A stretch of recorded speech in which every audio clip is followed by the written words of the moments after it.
Thank you Hussain Talat, thank you Mohammad Nawaz. आपने आज पाकिस्तान की इज्जत बचाई। पाकिस्तान ने श्रीलंका को हरा दिया। सिर्फ 134 हम चेज़ कर रहे थे और शायद अगर ये पार्टनरशिप ना लगती तो मैं तो बर्दाश्त ना कर पाता आज की हार। अभी भी मेरा मोराल काफ़ी डाउन है इस तरह की जीत के बाद, और बहुत ज़्यादा इम्पेक्ट अभी भी जो पाकिस्तान इंडिया से हारा है उसका मेरे ऊपर है। आई डोंट नो क्यों, बट है। पाकिस्तान को मुश्किलात होती हैं स्पिनर्स को खेलने के लिए, ये तो कोई नई बात नहीं है। और शायद अब इसकी बात भी नहीं होनी चाहिए कि हम स्पिनर्स को मुश्किल से खेलते हैं। बात यह होनी चाहिए कि स्पिनर्स को अच्छा खेलने के लिए हमने क्या करना है। अगर कोई farmer cricketer, x cricketer, PCB का कोई बंदा, कोई टीम का प्लेयर कोई उठ के कहे ना कि यार हम स्पिनर्स को अच्छा नहीं खेलते, नया क्या है इसमें? मतलब आपके हाथ पांव फूल जाते हैं यार। एक अच्छी ऑपोजिशन सामने आती है, आप बस दुआ करते हैं, एक आधा कोई नॉक खेलता है। It's not a comfortable win, not at all. बिल्कुल भी कंफर्टेबल विन नहीं है पाकिस्तान की। बट हुसैन तलत और मोहम्मद नवाज़ की जितनी तारीफ की जाए वो कम है, स्पेशली हुसैन तलत की। पिछले मैच में भी हम यही यहाँ पे रोना रो रहे थे कि आपने हुसैन तलत को गलत नंबर पे बैटिंग करने भेजा, वो सिचुएशन उसकी नहीं थी। हाँ, आज अगर हुसैन तलत बाकियों की तरह, जिन सब पे अभी मैं एक एक करके आता हूँ, अगर हुसैन तलत बाकियों की तरह भी आउट हो जाता तो फिर मुझे बहुत दुख होता, क्योंकि ये जो कंडीशंस थी ये टेलर मेड कंडीशंस थी for a player like Hussain Talat. Game फंसी हुई है, 134-35 वाला टोटल है। सलमान अली आगा ने यह भी बताया था कि हुसैन तलत स्पिनर्स का बहुत अच्छा प्लेयर है। तो हर चीज़ आज उसके लिए थी कि आओ और गेम जितवाओ, और उसने पाकिस्तान को गेम जितवाई है। और पाकिस्तान को हुसैन तलत ने गेम जितवाई, and he was not our first priority. तो मतलब जो मैनेजमेंट है वो किस तरह से लड़कों को पिक एंड चूज़ करती है, ये शायद हमें सोचने की ज़रूरत है। मैं पहले पाकिस्तान की बैटिंग पे बात करूंगा एक एक करके, फिर उसके बाद पाकिस्तानी बॉलर्स की भी बात करेंगे। आज आपने श्रीलंका को हरा दिया। कल इंडिया बांग्लादेश का मैच है, लेट्स सी। लगता तो ऐसा ही है कि वो इंडिया जीत जाएगा, लेकिन सिनेरियो आपके लिए बिल्कुल क्लियर है। आप परसों बांग्लादेश को हराएंगे, आपका फाइनल इंडिया के साथ है। उस पर अभी मैं बात नहीं करना चाह रहा।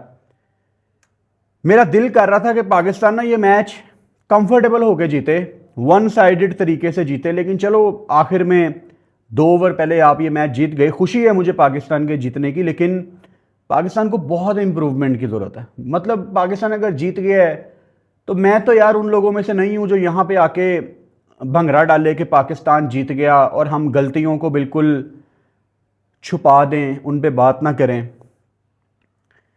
एक अच्छी चीज़ पाकिस्तान के हक में ये हो गई कि पाकिस्तान आज टॉस जीत गया। जब आप टॉस जीते, मैं लाइव था, हम यही बात कर रहे थे कि टॉस जीतो और यहाँ पे पहले बॉलिंग करो, क्योंकि अबू धाबी में नया बॉल जिस तरह से मूव होता है बड़ी आपको हेल्प मिलती है। पाकिस्तान टॉस जीता, उसके बाद मैं यही उम्मीद कर रहा था कि हमारे बॉलर्स उस चीज़ का फ़ायदा उठा पाएँ। शहीन शाह अफरीदी ने जिस तरह नया स्पेल किया, मज़ा आया उनको देख के। अर्ली ऑन उन्होंने ऊपर से 2 विकेटें ली। कुशाल मेंडिस की विकेट बहुत बड़ी विकेट थी। कुशाल मेंडिस को आउट करना मतलब ऊपर से श्रीलंका की कमर तोड़ना था, जिस तरह उन्होंने अफगानिस्तान के अगेंस्ट गेम को चलाया था। पाकिस्तान की तरफ से फ़हीम अशरफ ने नया बॉल किया, और फ़हीम अशरफ की हैट्रिक भी है अबू धाबी में ही श्रीलंका के अगेंस्ट।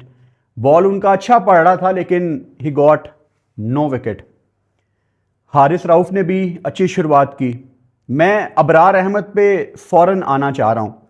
4 over 8 run 1 wicket. मैं बड़ा ऑनेस्ट होकर अबरार अहमद पे बात करना चाहता हूँ। अच्छी बात है, उसने 4 ओवर में सिर्फ 8 रन दिए, उसने 1 विकेट ली, पाकिस्तान जीता। लेकिन मैं अंदर ही अंदर ना अबरार अहमद से बहुत नाराज़ हूँ। मतलब मैं बड़ा ऑनेस्ट होकर बात कर रहा हूँ, मेरा दिल नहीं कर रहा अबरार अहमद की तारीफ करने का। अबरार ने मुझे इतना डिसअपॉइंट किया है इंडिया के अगेंस्ट पिछले मैच में। और ठीक है, अगर आप में से किसी ने कहना है कि जी पाकिस्तान आज जीत गया, पिछले मैच की क्यों बात कर रहे हैं, यार वो नहीं हमें हारना चाहिए था। उस मैच की ना मुझे बड़ा इम्पैक्ट छोड़ा है उस मैच ने मेरे ऊपर। वहाँ पे अबरार अहमद के हाथ पांव फूले हुए हैं, छक्का चौका उसको पड़ रहा है तो वो ऐसे देख रहा है कि पता नहीं जैसे मैंने ज़िंदगी में कभी बॉल ही नहीं की। फिर आप सोशल मीडिया पे तस्वीरें डालते हैं चाय का कप पकड़ के, लेकिन बड़े मैच में हाथ पांव फूल जाते हैं। गुड फॉर हिम, एक विकेट उसने ली। लेकिन अगर आज अबरार अहमद ने जो वो सेलिब्रेशन भी की हसारंगा की नकल करके, बाद में हसारंगा ने भी उसका जवाब दिया, आखिर में दोनों ने अच्छे तरीके से हाथ मिलाया। स्पोर्ट्समैन स्पिरिट क्या होती है वो सीख लें इंडियंस, अगर कोई देख रहा वीडियो। अबरार अहमद ने अगर 4 ओवर में 8 रन दिए थे ना, तो अपना सर नीचे करता, चुप करके बस ये सोचता कि यार मैंने अब फाइनल में दुनिया को गलत साबित करना है कि यार मैं कर सकता हूं, मैं बड़ी विकेटें लूंगा, मैं अभिषेक को आउट करूंगा, मैं शुभमन को दोबारा आउट करूंगा। I am not happy with Abrar Ahmed after India की गेम। मेरा दिल नहीं कर रहा उनकी आज तारीफ करने का, लेकिन गुड फॉर हिम, 4 ओवर में 8 रन 1 विकेट। सलमान अली आगा ने आज कप्तानी में दोबारा से बहुत ज़्यादा गलतियां की हैं। हालांकि अगर कोई स्कोर कार्ड देखे वो कहे जी 133 पे रोक दिया पाकिस्तान ने, आप क्या बात कर रहे हैं यार। अगर आपने एक एक बॉल देखी हो ना, श्रीलंका का था कोलैप्स। मतलब एक टाइम पे श्रीलंका वाज 58 फॉर 5 और हमने वहाँ पे फील्डिंग खोली भी थी, हमारा लॉन्ग ऑन पीछे था। उनका एक ही बैटर कमेंडू मेंडस आराम से सिंगल डबल निकाल रहा है, कोई टेंशन नहीं है। नीचे से हसारंगा भी आया, करुणा रत्ने भी आके सिंगल डबल निकालता रहा, और हमने एक शहीन का ओवर बचा के रखा हुआ था। आगा जी ये नहीं करना। आप अगर Sri Lanka by the way 58 for 5, this is not the first time, तो हमारे साथ तो बहुत पैड़ी हुई है ना माजी में। हमें तो आदत है कि पहला हाफ हमारे हक में जाता है, अगले हाफ में हम रगड़े जाते हैं। तो एक ओवर क्यों बचाना है आपने शहीन शाह अफरीदी का? अगर श्रीलंका 58 फॉर 5 है, even if they are 80 for 6, मेरे ख्याल से पाकिस्तान को वहां पे फील्डिंग ऊपर चढ़ा लेनी चाहिए थी।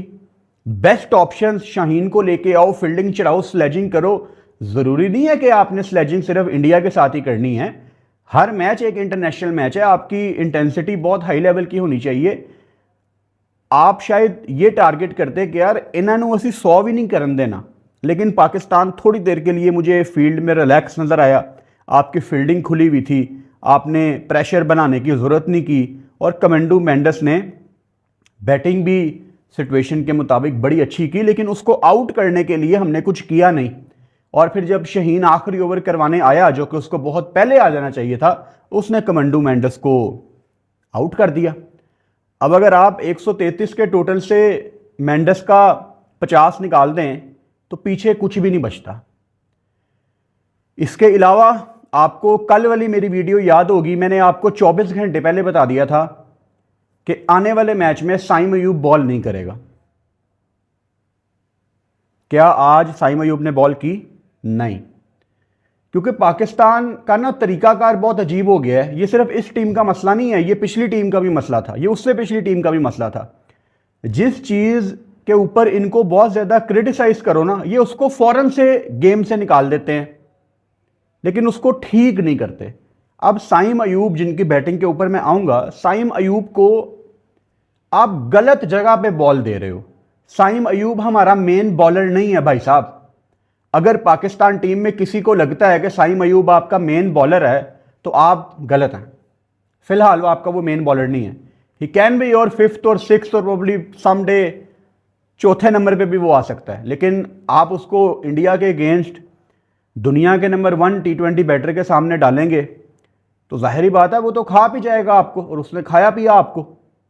प्रेशर बनता ही नहीं है साइम अयूब का नया बॉल करने से।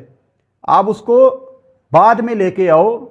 आज जैसे असलंका जो इनके कप्तान हैं, वो हसारंगा और चमेरा का एक आधा ओवर बचाने के लिए पहले आया और बाद में भी आया एक ओवर करने, ताकि मैं अपने मेन बॉलर्स के ओवर एक आधा बचा के रखूं, क्योंकि गेम क्लोज जाता जा रहा था।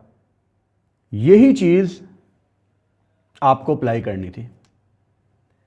अगर आपने साइम अयूब कब बॉल करने आता है, जब विकेट में बहुत ज़्यादा टर्न है, आपको एक आधा एक्स्ट्रा स्पिनर चाहिए। अबरार ने जैसे 4 ओवर में 8 रन दिए, आज तो बनता था साइम अयूब का बॉल करना, लेकिन क्योंकि उसको क्रिटिसाइज बहुत ज़्यादा किया जा रहा है तो साइम आज बॉल करने नहीं आया।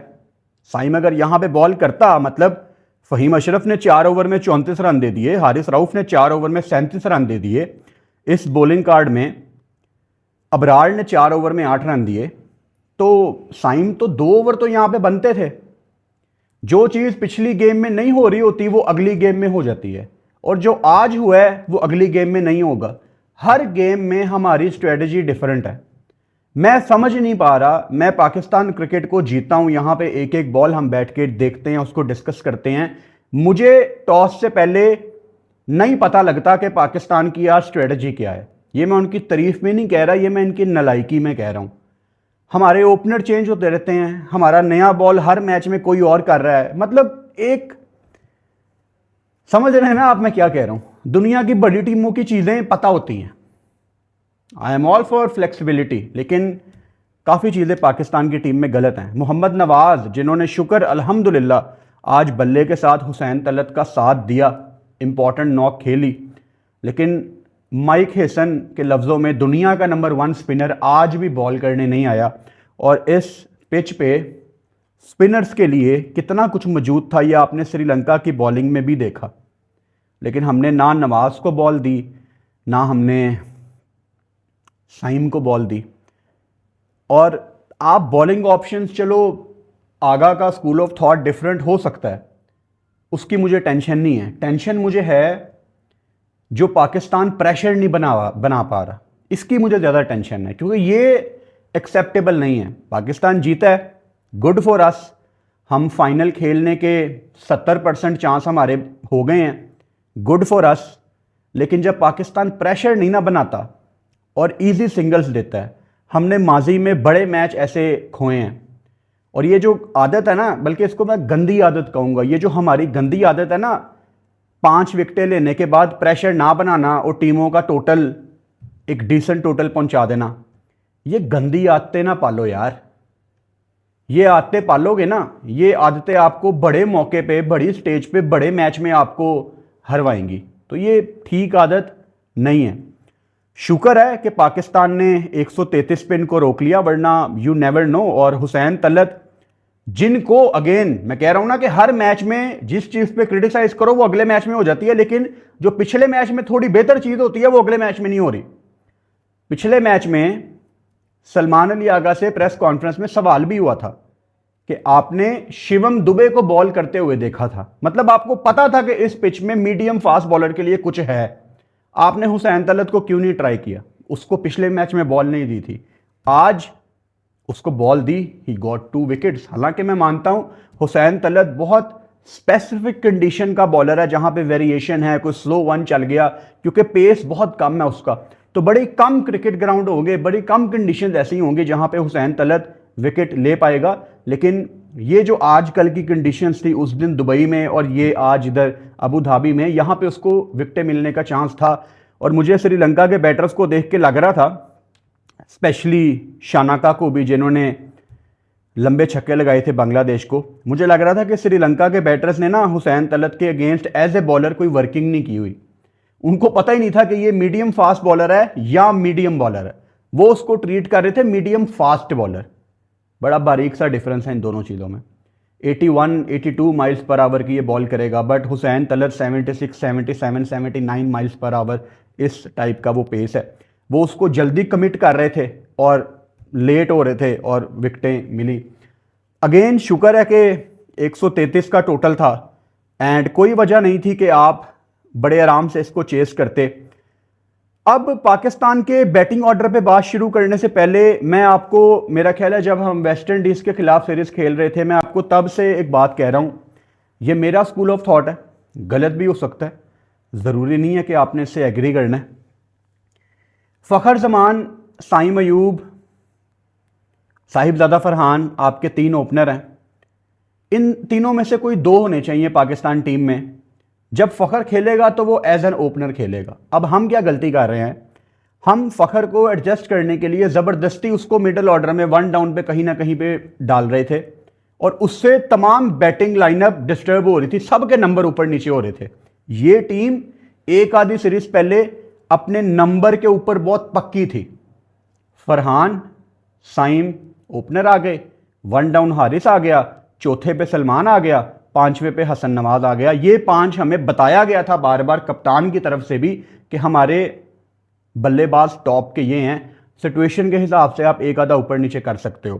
प्रॉब्लम कहां पे आई? जब आपने जबरदस्ती फखर को डालने की कोशिश की और उसने बड़े मैचों के बाद एक ट्राई नेशन सीरीज में एक नॉक खेली तो आपको सुख का सांस आया, चलो यार ये चल गया जिसको जहां पे हम जिस पोजीशन पे इसको डालना चाह रहे थे। अब वही गलती आप साइम अयूब के साथ कर रहे हो। हालांकि साइम अयूब ने इंडिया के खिलाफ जो इनिंग्स खेली, कैमियो जो उसने खेला, ही लुक्ड वेरी कॉन्फिडेंट और उसकी उस इनिंग्स में काफ़ी इम्पैक्ट नज़र आया। लेकिन मैं हमेशा आपको फ़खर ज़मान की दफ़ा भी यही एग्जाम्पल देता था कि साइम को तो आपने 1 डाउन डाल दिया, लेकिन उसकी वजह से आपका पूरा बैटिंग ऑर्डर ऊपर नीचे हो जाता है। तो क्यों आप ज़बरदस्ती लोगों को एडजस्ट करते हैं? किसी एक इंडिविजुअल के फ़ायदे के लिए आपकी पूरी टीम ऊपर नीचे होती है। तो ये पाकिस्तान की गलती है, आप कॉम्प्रोमाइज़ कर जाते हैं किसी दूसरी इंपॉर्टेंट चीज़ पे किसी एक को एडजस्ट करने के लिए। अगर साइम अयूब फॉर्म में नहीं है, जो कि अपीरेंटली आज तो बिल्कुल ही मतलब उनको गूगली पता ही नहीं लगी, साइम का क्या कसूर है इसमें? पाकिस्तान टीम में कौन गूगली रीड करता है? आपको क्या लगता है मैं यहां बैठ के साइम अयूब को क्रिटिसाइज करूंगा? भाई साहब मैं अपने सिस्टम को क्रिटिसाइज करूंगा। हमारे पास प्लेयर ही कोई नहीं है जो स्पिन को अच्छा खेलता हो। आगा है जो कि अभी मैं उन पे आऊंगा, जो कि रन्स नहीं कर पा रहे, उनको भी फिलहाल अभी स्पिनर्स वो नहीं अच्छे खेल पा रहे। ट्राई नेशन सीरीज तक वो ठीक खेल रहा था। तो आपके सिस्टम में क्या किया जा रहा है स्पिनर्स के अगेंस्ट अपनी बैटिंग को बेहतर करने के लिए? तो साइम अयूब को आप जबरदस्ती एडजस्ट कर रहे हैं। अगर वो नहीं रन्स कर रहा, बेंच करो यार। मतलब मैं बड़ा स्ट्रांग बिलीवर हूं इस चीज का कि मुझे कोई फर्क नहीं पड़ता कि आप किसको बेंच कर रहे हैं और किसको अंदर कर रहे हैं। मुझे सिर्फ पाकिस्तान की जीत से मतलब है। अब पाकिस्तान को जितवाने के लिए आपने किसको बेंच करना है और किसको अंदर करना है, मेरा कोई ताल्लुक नहीं है इस चीज से। साइम अयूब अगर जबरदस्ती आपने खिलाना है तो आप अपनी बैटिंग ऑर्डर के साथ ज्यादती कर रहे हैं, क्योंकि out of form Saim Ayub किसी और की जगह ऊपर आ रहा है। आप शायद हारिस को ऊपर भेज के, जो कि अगेन आज उनको मैच फिनिश करना चाहिए था, जब उसकी बारी आएगी मैं करूंगा बात, लेकिन आप शायद हारिस को ऊपर भेज के पावर प्ले ज्यादा अच्छे तरीके से यूटिलाइज कर सकते हो। उसने आपको ओमान के अगेंस्ट एक सैंपल साइज प्रोवाइड किया था, सैंपल साइज तो था ना आपके पास। तो आप जबरदस्ती एडजस्ट कर रहे हैं। खैर पाकिस्तान की बैटिंग पे शुरू से बात करते हैं।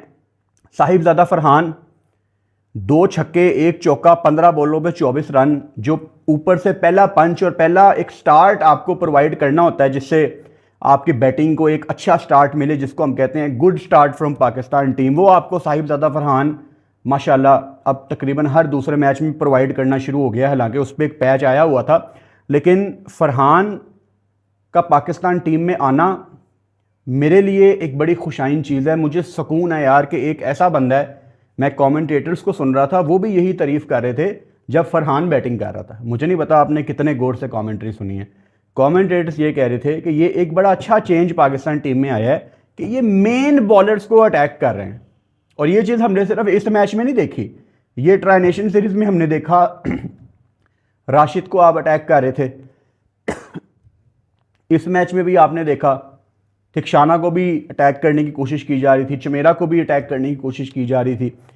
तो एक डिसेंट स्टार्ट था फरहान की तरफ से, अच्छी इनिंग्स थी, नथिंग टू क्रिटिसाइज। ज़रूरी नहीं है कि फरहान आके ऊपर से बड़े रन्स करे, जिस दिन वो करे 100 बिस्मिल्लाह, लेकिन ऊपर से अच्छा स्टार्ट प्रोवाइड करना इंपॉर्टेंट है पाकिस्तान को। फ़खर ज़मान अच्छे रिदम में नज़र आना शुरू हो रहे हैं, लेकिन अगेन थिक्शाना ने उनको भी आउट किया, साहिबजादा फरहान को भी आउट किया। पाकिस्तान को मसले मसाइल शुरू हो गए जब आपकी 2 बैक टू बैक विकटें 45 पे 1 46 पे 2। उसके बाद साइम अयूब आते हैं। साइम अयूब को बॉल ही नहीं रीड होता हसरंगा का। और क्यों रीड होना था, मतलब क्यों रीड होगा? क्या उसको ठीक करने के लिए हमने कोई काम किया है कि हमारे बैटर्स स्पिनर्स का बॉल पढ़ सकें, गूगली रीड कर सकें? क्या हम उसकी कोई एक्सरसाइज करवा रहे हैं? कोई स्पिनर्स का कैंप कभी हमने लगाया है जिसमें हम दुनिया के टॉप स्पिनर्स को बुलाएं और उनको कहें कि आप हमारे बल्लेबाजों को कुछ करवाओ? अभी जैसे दिसंबर जनवरी में आपकी कोई क्रिकेट नहीं है, फ़िलहाल होनी चाहिए आइडियली। आप 2 महीने वेले बैठे हो, आपका T20 वर्ल्ड कप भी श्रीलंका में है, आप महीने का कैंप लगाओ सिर्फ स्पिनर्स का कि हमारे बैटर्स को प्रैक्टिस करवाई जाएगी, स्पिनर्स आके प्रैक्टिस करवाएं। आप कुछ ऐसा करो। जब कुछ करोगे और फिर ये प्लेयर फेल होंगे तो फिर मुझे मज़ा आएगा इन पे बात करने का, क्योंकि अभी तो मतलब मैं बिल्कुल सरप्राइज नहीं होता जब हमारे बैटर्स स्पिनर्स को नहीं ना पकड़ सकते। मैं सरप्राइज नहीं होता, बिकॉज ये इस टीम का मसला ही नहीं है। या आपके पिछले T20 जो प्लेयर थे वो भी नहीं कर पाते थे। कोई नहीं करता यार, आपके सिस्टम में स्पिनर्स को कोई अच्छा खेलता ही नहीं है। वो ज़माने चले गए जब लोग कहते थे पाकिस्तान स्पिनर्स को अच्छा खेलती है। वो हमारे पुराने प्लेयर्स थे यार, the great Inzamamul Haq, the great Younis Khan, the great Mohammad Yousuf. वो हमारे पुराने प्लेयर थे। हमारी जनरेशन में अभी वेरी रिसेंट में बात करूं तो सैफी, वो स्पिनर्स को अच्छा खेलते थे। ये थोड़ी स्पिनर्स के अच्छे प्लेयर हैं। ये तो मतलब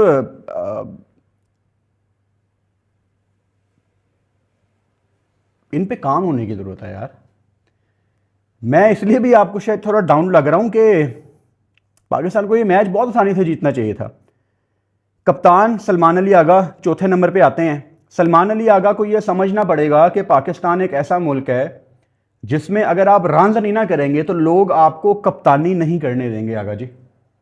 अब इसमें मुझे नहीं पता कौन ठीक है कौन गलत है, लेकिन आप पाकिस्तान में नहीं सर्वाइव कर सकते एज ए कैप्टन अगर आप रन नहीं कर रहे, क्योंकि आपके ऊपर प्रेशर आएगा। और जब प्रेशर आएगा तो वो प्रेशर आपके डिसीजंस में भी नज़र आएगा, आप खोए खोए लगेंगे। और स्पिनर्स को सलमान अली आगा अच्छा खेलते रहें, ये एक उनका स्किल है। और सलमान अली आगा के टाइप का ये मैच भी था, मतलब आप आराम से गेम को लेके जा सकते थे। लेकिन कमेंटेटर बात भी कह रहे थे कि ये फुलर बॉल था, ये मिस नहीं होना चाहिए इस लेवल पे, तो वो गलती है कप्तान सलमान अली आगा की। मोहम्मद हारिस जो मुश्किल बॉलर था, स्पिनर, उसको सरवाइव कर लिया।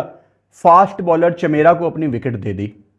मोहम्मद हारिस को ये समझने की ज़रूरत है कि ये वो मैच होते हैं जहाँ पे आपको अपने आप को साबित भी करना है और लोगों की सोच भी तब्दील करनी है। अब पाकिस्तान में बहुत लोग ऐसे हैं जिनको मोहम्मद हारिस के ऊपर बिलीव है, लेकिन बहुत ज़्यादा ऐसे भी हैं जिनको हारिस के ऊपर बिलीव नहीं है। और वो कहते हैं कि हारिस ने बांग्लादेश के अगेंस्ट ही तो 100 किया है, हारिस ने ओमान के अगेंस्ट ही तो मैन ऑफ द मैच लिया है। तो हारिस यहाँ पे आज आपकी एक ऐसी नॉक होनी चाहिए थी कि आप हुसैन के साथ बल्ला उठा के नॉट आउट बाहर आते, या ऊपर से ऐसा मैच बना जाते कि आराम से नीचे आके फिनिश होता मैच। ये अपॉर्चुनिटीज़ जो आपको मिल रही हैं, आपको इनको वैल्यू देनी है। मैं हमेशा कहता हूं जितनी बैकिंग इस टीम को मिल रही है ना, पाकिस्तान अवाम, पाकिस्तान मीडिया, जो बैकिंग इस टीम को मिल रही है पाकिस्तान क्रिकेट बोर्ड की तरफ से भी, यू गाइज आर लकी। साल पहले तो यहां पे कच्चा चबा लेते थे सब लोग पाकिस्तान टीम को। तो वैल्यू करें आप सब अपनी जगह की, क्योंकि आप सारे खेल रहे हैं तो कोई टीम में नहीं है। इस चीज़ की आपने वैल्यू करनी है। बहुत ज़्यादा मेहनत की ज़रूरत है पाकिस्तान टीम को एज ए बैटिंग यूनिट। मतलब आज हम एशिया कप के फाइनल के लिए तकरीबन 70% हम पहुंच चुके हैं। आपने बांग्लादेश को हराना है and you will be in the finals, but I am not confident about this team.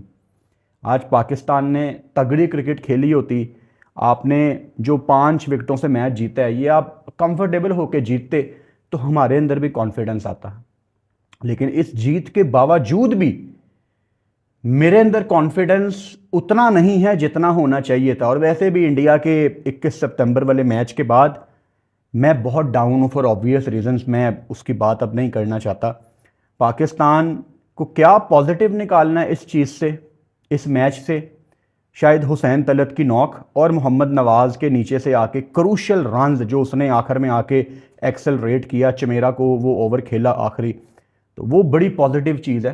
नवाज़ का नीचे से आके रन्स करना दोबारा से, क्योंकि नवाज़ उससे पहले रन्स कर रहा था, फिर दरमियान में एशिया कप में नवाज़ ने खैर पिछले मैच में भी इंडिया के अगेंस्ट वो डॉट बॉलें खेल दी, तो दुख था मुझे नवाज़ का, बिकॉज मुझे लगता था कि एशिया कप में नवाज़ बल्ले के साथ इंडिया के अगेंस्ट बड़ा क्रूशल साबित होगा। उसका तजर्बा भी है इंडिया के खिलाफ खेलने का पिछले एशिया कप में, तो नवाज़ का कम बैक करना very important, happy for him. Hussain Talat के लिए मैं बहुत खुश हूँ, इसलिए भी खुश हूँ कि कप्तान का ट्रस्ट था उस पर कि ये करके देगा मैचों में, ये इसको हमने रिप्लेस किया हसन नवाज़ की जगह, प्रेशर भी होगा उसके ऊपर, जाहिर बात है। पिछले मैच में फजूल में वो रगड़ा गया था, और मतलब ठीक रगड़ा गया था लेकिन फजूल में। गलती पाकिस्तान टीम मैनेजमेंट की थी, उसको गलत जगह पे बैटिंग करवाना। मैंने एग्जांपल दी थी ना, आप अगर विराट कोहली को ये बॉल देंगे और उसको कहेंगे भाई साहब आखिरी ओवर में आपने 5 रन डिफेंड करने हैं, और विराट को पहली बॉल पे छक्का पड़ जाए, तो आप विराट को थोड़ी क्रिटिसाइज करेंगे, आप तो कप्तान को क्रिटिसाइज करेंगे। भाई आखिरी ओवर विराट को थोड़ी देना, ये उसका रोल ही नहीं है। तो हुसैन तलत का रोल नहीं था पिछले मैच में कि आप उसको भेजते, गलती उसकी नहीं थी, बस फजूल में वो रगड़ा गया। तो ये मैच जी पाकिस्तान 5 विकेटों से जीत गया।